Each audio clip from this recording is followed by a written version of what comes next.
Welcome to Fraud Friday. I'm Bob Coleman. We're talking loan fraud, bankers, public officials, and borrowers who got caught. Twist today, Delaney, welcome. We are talking about whistleblowers and false claim act. We have a gentleman, Wade Reiner. Tell us about him. Well, I'm going to give a little bit of background about this. I was telling Bob about this and I said, this guy again, because this name, I've seen it so many times in the past, I think 8 or 9 months now. But we have seen another club association get caught with the False Claims Act and having to settle allegations. Out in Michigan, there's a golf club, the Gull Lake Country Club. They're agreeing to pay $440,000 to settle allegations that they wrongfully obtained a PPP loan. Now, all the documentation is under seal, and they're pretty sparing with the information, but based on the individual who is the whistleblower here, I'm going to assume that they were probably a 501c organization that was ineligible for a PPP loan. And they also said that there were many other Michigan golf clubs listed in this lawsuit. We just don't know who. Lance, I understand the whistleblower concept. I think it's important for lenders when we do have instances where we have a rogue employee who's doing something wrong, and this is a way to correct a wrong, save taxpayer dollars. But Lance, difficult question is PPP was out there to protect paychecks. Oh, yeah. And golf courses employ people just as the Catholic Church does or Bank of America.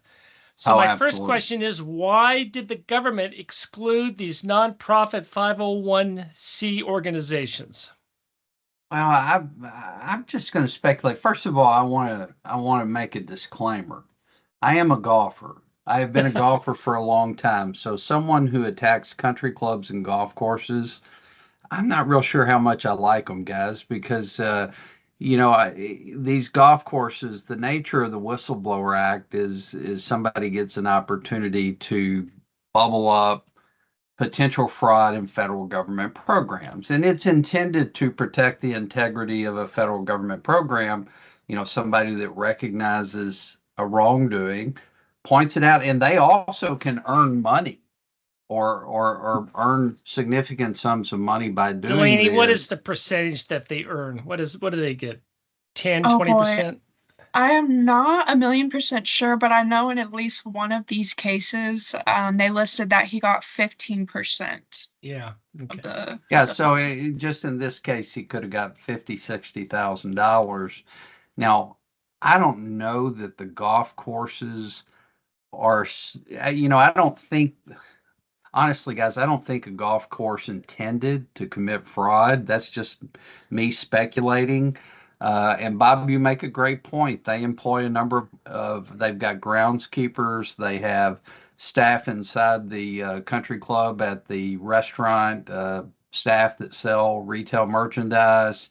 There are people that carry the golf, there are caddies that carry the golf clubs. There's a number of employees there. And I would suspect country clubs suffered during the pandemic. Well, absolutely. They were closed down. And also, we're not picking on Mr. Reiner. The Department of Justice could have chosen not to pursue this, but they went all in. They said, hey, the rule is the rule, whether they knowingly broke it or not. And Lance, I agree with you. I don't think any of these golf clubs went into. In fact, couple of them, I know the one in Rancho Santa Fe said, we had no idea. We relied on experts who said this was fine, and they made it. They settled quickly. So I agree with you. Hey, Delaney, tell us, California, Rancho Santa Fe. That's the one that I just mentioned. What happened down there?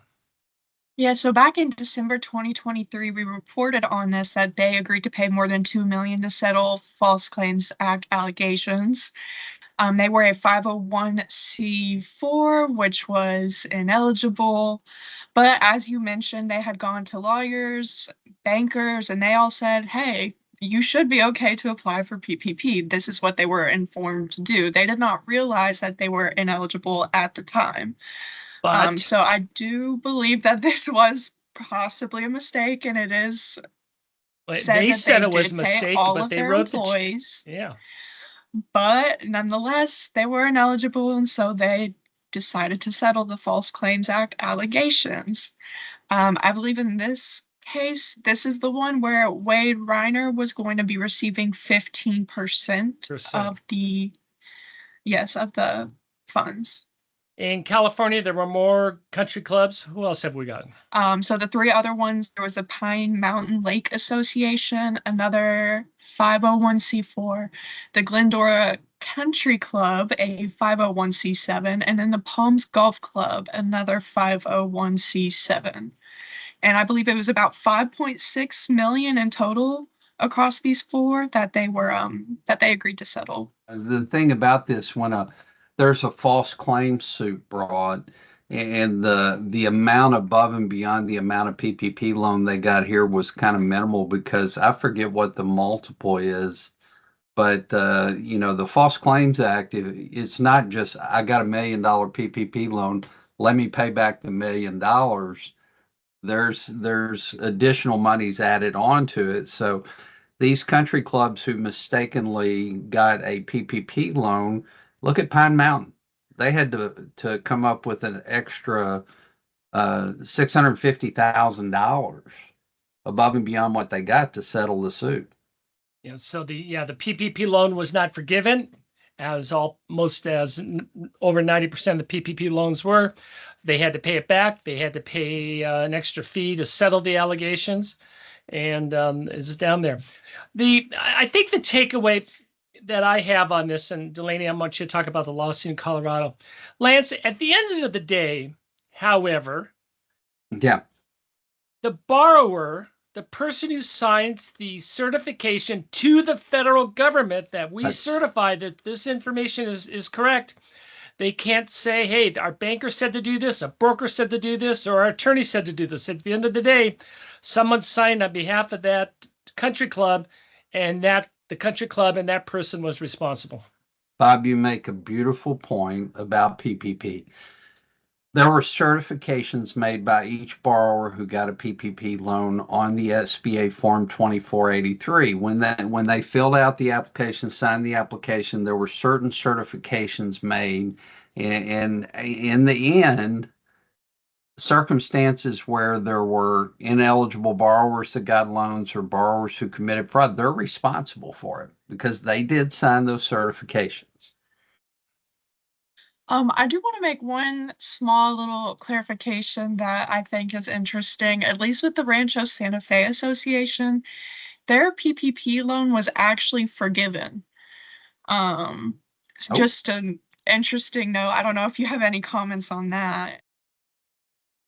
It's interesting that that's the case, because it would seem they would have reverse forgiveness and then accepted the False Claims Act settlement as payment on it. But it is certainly possible that they gathered their payroll information up and submitted it and filed for forgiveness and were forgiven. In this case, he had named at least 24 different condominiums, HOAs, country clubs, and accused them of knowingly applying for PPP loans despite being ineligible as a nonprofit. And this case was standing for about 2 years before it was withdrawn in April of this year. Well, Delaney, excellent reporting. The takeaway for lenders on this is you need to be aware of what you are signing, and you're signing in behalf of the institution. Read the fine print. And here it was clear in the PPP loan eligibility rules, Lance, that these associations were not eligible. It was very clear about that. But down the line, several steps, people chose to ignore that, and they did so at these borrower perils. But I was just going to say, you make a beautiful point, Bob, about SBA lending. Borrowers sign certifications. They need to understand what they're signing. Lenders sign certifications in SBA lending. They need to understand what they're signing. And you made that point quite well, Bob, and it's important for everybody to remember. Very good. Thank you very much, Lance. Thanks, Delaney. Excellent reporting. Thank you for joining us today for Fraud Friday, so you can stop criminals. from stealing from your bank. Have a great weekend.